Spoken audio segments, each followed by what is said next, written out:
So now we start the third world of the game. And the third world has these slippery floors, which act like ice physics in other games. And the main thing about them is that if I want to stop my momentum, I jump in order to do that.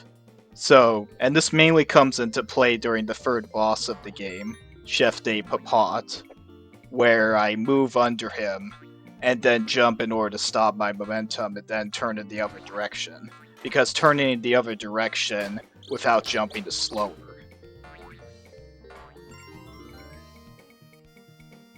You want to be careful with those jumping enemies at the beginning not to run into them and get knocked into the pit. They're added there on hard mode. And there's a lot of differences here that become apparent when playing on hard mode versus normal mode, like the robots and the jumping enemies added here on hard mode. And also the lack of an invincibility item in this section on hard mode compared to normal mode, which makes this whole section easier on normal mode compared to hard mode.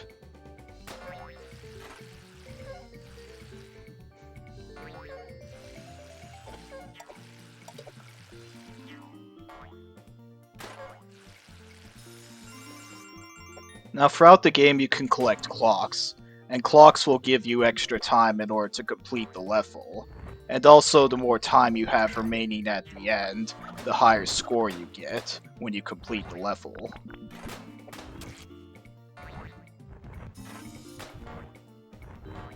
And for this extra life coming up, if you want to get it, you want to jump on the soap, and then wait until very late in order to get the life and then jump off of it. And I know how to get it and I have gotten it, but here I decide, and generally I don't go for it because it's rather risky.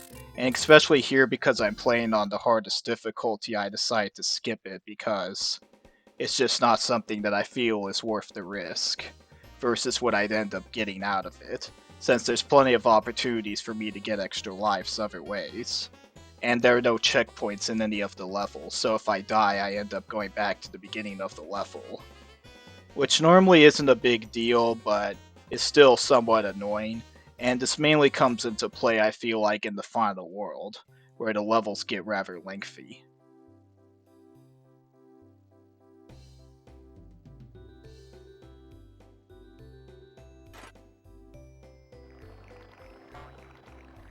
And here we have the water rising up and down, which you'll want to avoid. And the other thing you want to avoid here is the airplanes, which they can knock you into the water if you're not careful.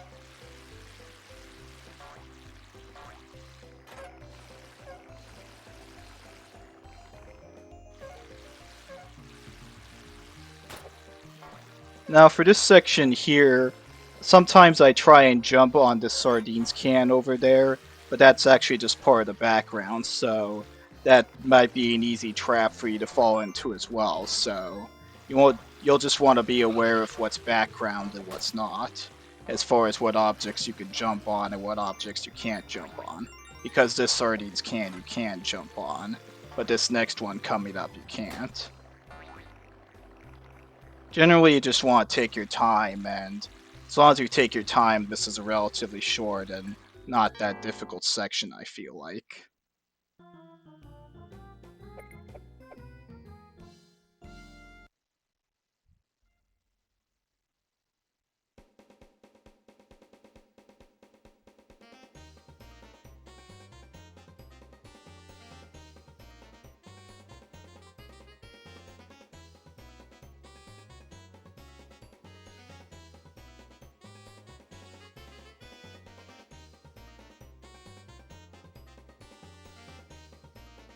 So for the third boss, it's one that used to take me a lot longer, but I figured out a new strategy from Austin's gameplay and talk video, which is basically you can duck down and hit him, and speed up the battle a lot, which I didn't know you could do until I watched that video.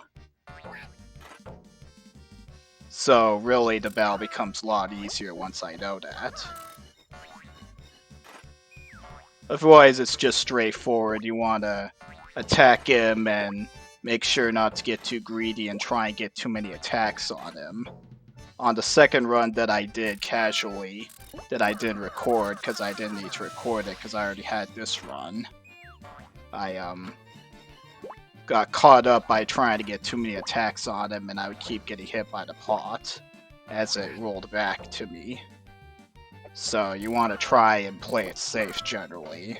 Attack him and then move away quickly. And then just move underneath him and use the jumping strategy to make sure to, so you can turn underneath him quicker. Because turning when not jumping is slower thanks to the slippery ice-like physics here that the floor gives. And you can duck down and hit him, and that's really all you do here.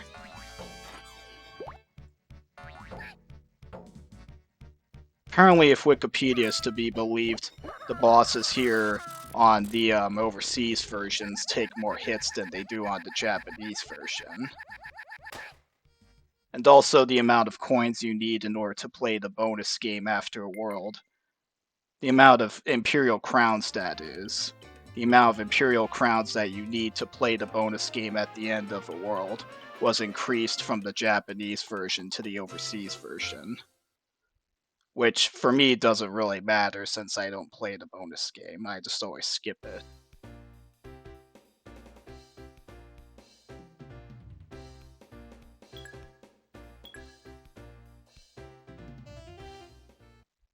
Now you can see translations for all the dialogue on this bonus game on the Clockwork Knight YouTube channel that I'll link to in the video description. And I think I'll just go ahead and link to the video itself as well.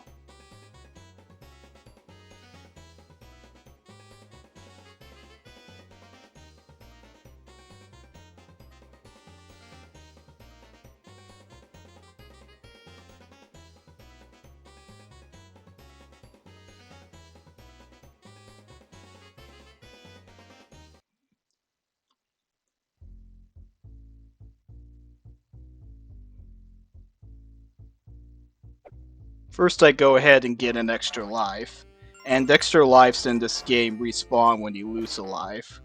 So, particularly in this level if you want to, since there's a multi-life, you can get it, lose life, and then go back and get it, and you can stock up plenty of extra lives if you want to. Along with the extra life at the beginning of the level in general. And it also acts as a shortcut to a later part of the level, which I don't really need the shortcut, but it's still nice to have. And particularly I go in here just to get that extra health upgrade, which is nice to have because this level can be rather tricky. And like I said before, there's no checkpoints in any of the levels. Now your health is represented by gears at the bottom of the screen, and when you lose all of them, you lose a life. And you can get health upgrades represented by keys, and you can also collect keys to get back your health. And gold keys will get you health upgrades, and you can have up to 5 maximum. You can have up to 5 gears to have 5 hits. And you lose all of your health upgrades when you lose a life, so you want to be careful. And that's really the key to this game, is to know when you want to take your time and know when you want to rush through things. But you still want to... A lot of times it's good to try to memorize things as well.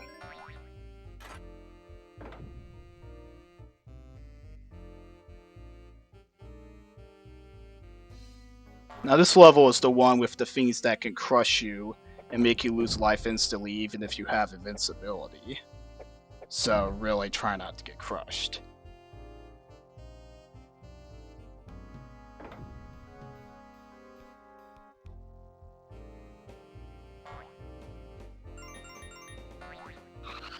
Throughout the level there's dynamite which can explode, and it'll explode after the timer goes off or when you touch it. But you can also pick it up and throw it at things, but really you just want to try and attack it from a distance if you can to get it to explode, and get rid of it without it exploding on you. The explosions can also be used to get to items as well, so they can be actually beneficial if you use them correctly. as there's only a limited amount of them.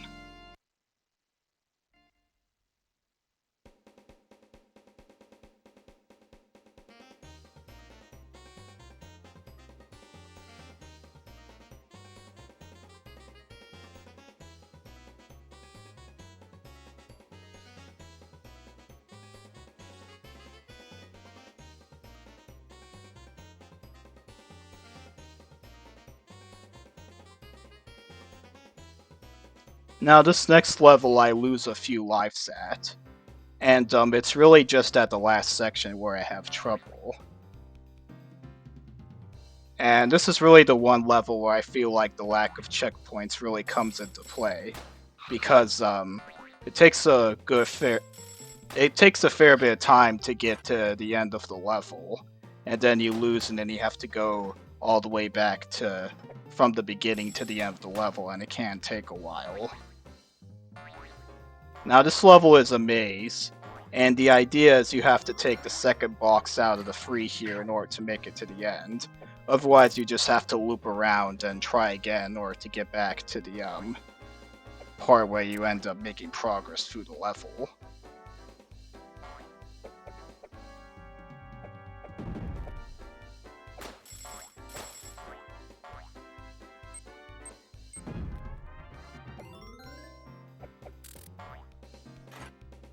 And this last section is probably the most difficult one in the game.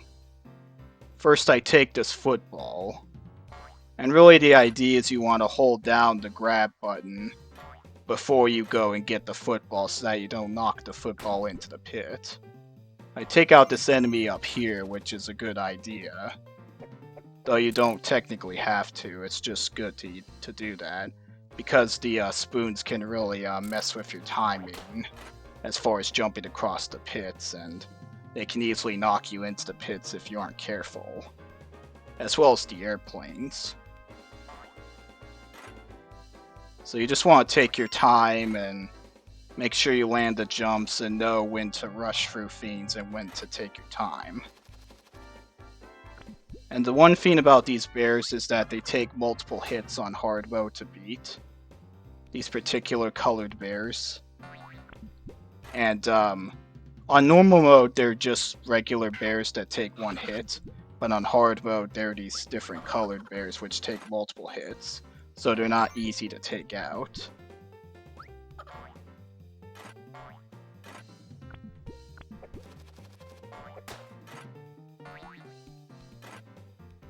And this is the one section where it's easy for me to lose lots of lives, and on the second run that I did of this game, that I did casually, I lost a bunch of lives here. But I did eventually end up making it through. And this is probably where you're going to be using a lot of those extra lives that you've gained throughout the game. But here I only needed 2, so that's really nice.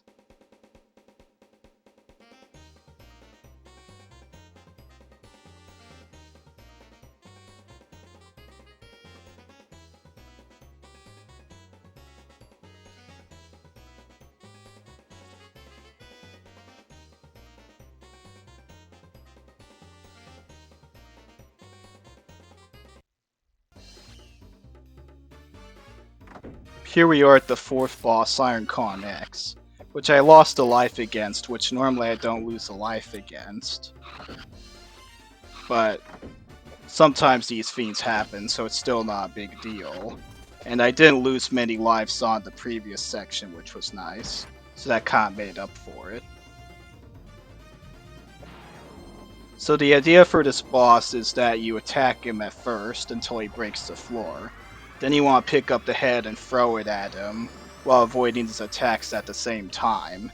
And he gives you plenty of free hits at first.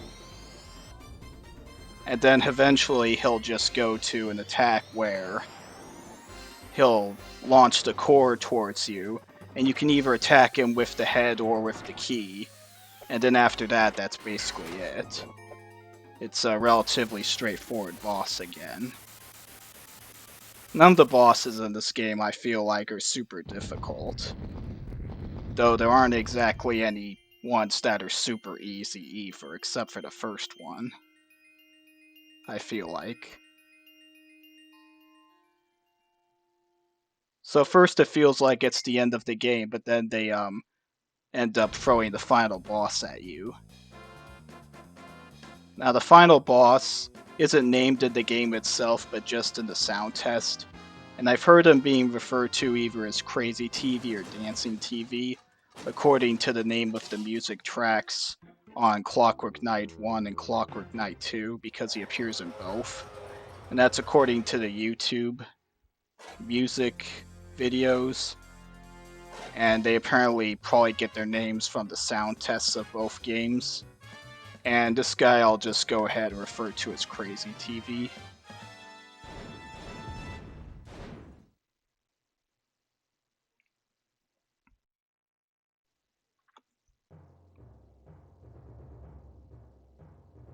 And he seems to take the same amount of hits on normal mode and hard mode.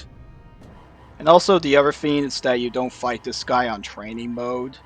The game gets much easier on training mode, and one of the other things that it does is that it ends the game after Iron Con X and simply gives you a congratulations screen, which can be viewed on the Clockwork Knight YouTube channel that I talked about earlier.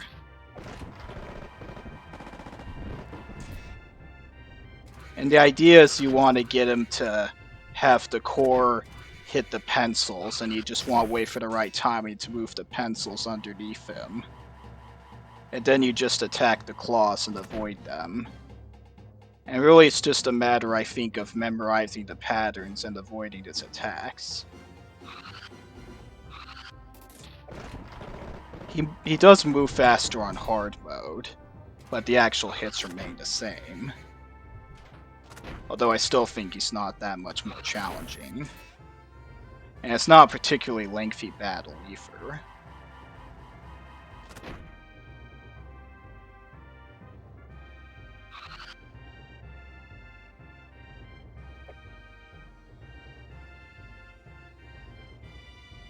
In Clockwork Knight 2, interestingly enough, he appears as the first boss. And basically Clockwork Knight 2 takes place directly after Clockwork Knight 1, at this part right here with a modified version of the final boss, as the opening to the game. So it just throws you right into the action right away, with a boss battle before the first level.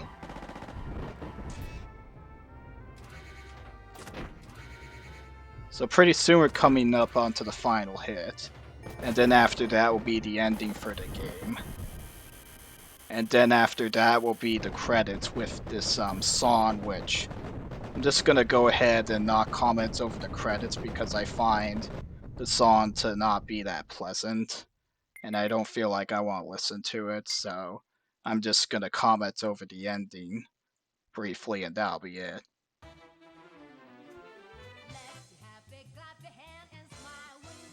Now, I feel like these lyrics are pretty hard to understand, but these lyrics are printed in the Japanese manual of the game that I have. The lyrics are printed in Japanese and English for both the opening and closing song, and that's where I got the lyrics for the songs from for the cutscenes video that I'm gonna be uploading later. Gonna be uploading a video that has all of the cutscenes put together with captions for the songs as well as the dialogue scenes.